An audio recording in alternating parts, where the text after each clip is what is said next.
Today's collie training, we're taking a look at the technique called Crossada, or also known as the X strike, or even some styles will call this the Gunting. Two weapons, scissoring from the open position or from the closed position. Let's take a look at some specific details. When I'm working techniques like this, I like using what I call my collie arm. It's just a good way to keep the principles and of the techniques just kind of fresh.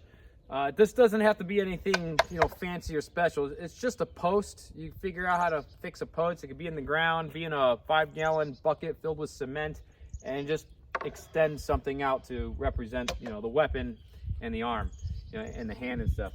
But when we look at the actual Crossada technique, we got to use a little bit of imagination here when we are training solo like this.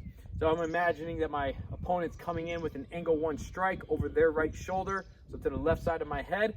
First thing that we're going to do is we're going to use footwork and get off the line. That's the thing that's going to protect us most, protect the head the most. The top weapon, the weapon that's on top, is going to monitor their weapon because it's protecting the sector of where the weapon is going to be able to return. Okay? Then the bottom hand is going to strike right to the weapon wielding hand of the opponent. Okay, it's going right there. So again, evasion footwork, getting our head, getting our body offline for protection, protect the sector of the possible returning strike, and then taking the hand. And all three components here are going to happen relatively simultaneously right there. Okay, so we want to just make sure we're working the coordination here and get all this to piece together right there. Now, what I like about my collie arm here is because it has this spring right here, I get a little bit of feedback, and I got to make sure that that sector is actually protected, right? So when I make contact to this, you're gonna see how it wants to come right back. So that's simulating, that possible return strike coming back.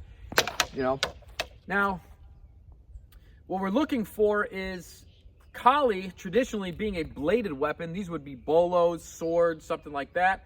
And obviously when we strike right to the hand, that would most likely be the disarm right there. Disarm, meaning you're literally disarming the opponent. Their arm is being detached.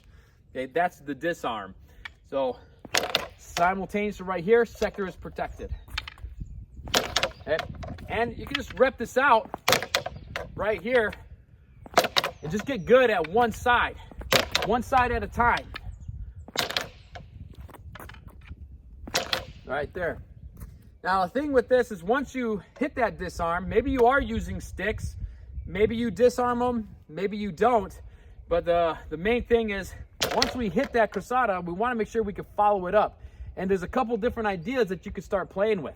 We can go into the immediate thrusts and all the hacks and slashes from your striking combinations on your double sticks. Got lots of videos here on the channel with different striking combinations on your double sticks. So just in YouTube search, just put in Collie Center double sticks or Collie Center Sinawali, and you'll have a whole library of videos. Now the other thing we can do is we can let this pass. As our bottom hand is passing, we can come back with that angle 2 to kind of double check that sector of any returning strikes, and then we can come right into our smashes, hit the low line, hit the high line, and just kind of explore the different options for the follow-ups. In collie, once we train a technique on one side, we got to make sure we're training it on the other side, especially with two equal length weapons, because these are symmetrical weapons here now. So once again, I'm going to step to the right this time, getting off that line. I'm going to imagine my opponent is striking an angle 2, or maybe they're left-handed and they're striking a left-handed angle 1. But the first thing is I'm going to get off the line with footwork. That's going to protect me the best. Then my upper weapon, the weapon's going to be on top, protects the sector, and the weapon on the bottom takes the weapon wielding hand of the opponent right there. Okay, so once again, all three movements are going to happen about simultaneously. Okay. I like repping them out, going for somewhere around 50 to 100 reps per side, minimum. And maybe doing 3 to 5 sets of that. All right, so once we kind of rep that out, then exploring just nice and slowly in the beginning, but go ahead and explore some of your different follow-up options. Once that sector is protected, then maybe you can come back into your thrusts, into your cuts, different striking patterns, or just like we did on the other side, maybe as our bottom hand's following through on that strike, we come back with that 2 to cover that sector again, and then we can start working in all those different follow-up striking combinations on our double sticks.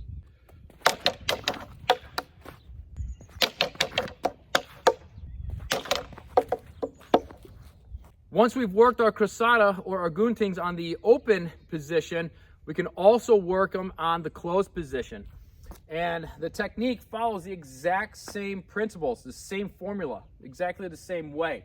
So from the closed position, first things first is to step off of the line with the footwork. Footwork is what protects you the best. If you don't want to get hit, don't be there. And then same thing with the weapons. Top weapon is going to protect that sector from the possible returning strike, while the bottom weapon seeks the weapon wielding hand of the opponent. Okay? Right there.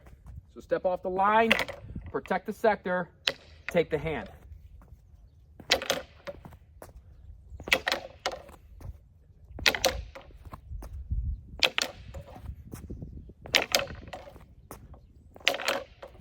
Now, one of the things you want to make sure that you're doing when you're protecting that sector is making sure that you're using a strong leverage point of your weapon, which is going to be the middle of the weapon here.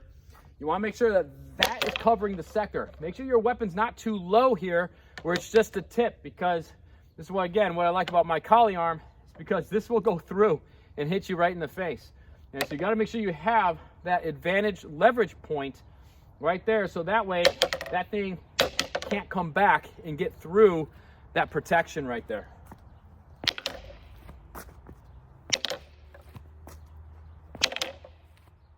Again, let's work the exact same thing on the other side, that closed Crossada. Step off line, make sure that the sector is covered, and taking that hand right there. Just start nice and slow here in the beginning. Just work that coordination down.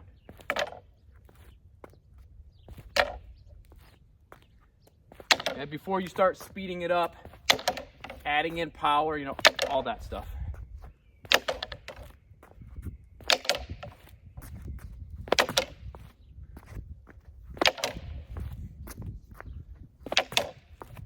Again, all the principles apply here, right? You can kind of come back into your follow-ups, start working out your different striking combinations there, right? Maybe if you want, you can start working in your Heaven 6, all that stuff for your follow-ups.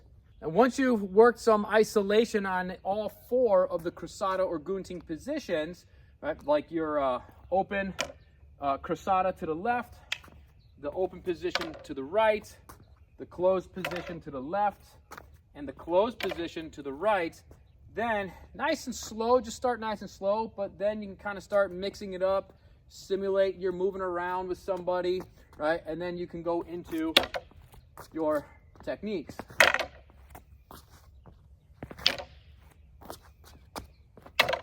Just kind of mix it up a little bit.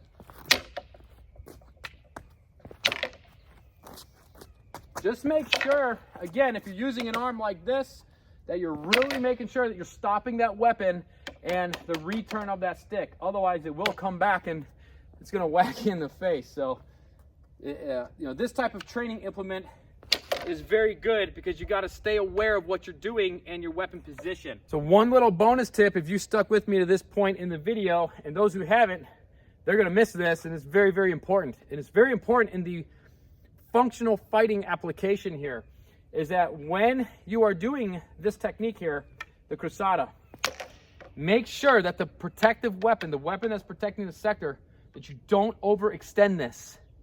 That you have to be protecting at the center.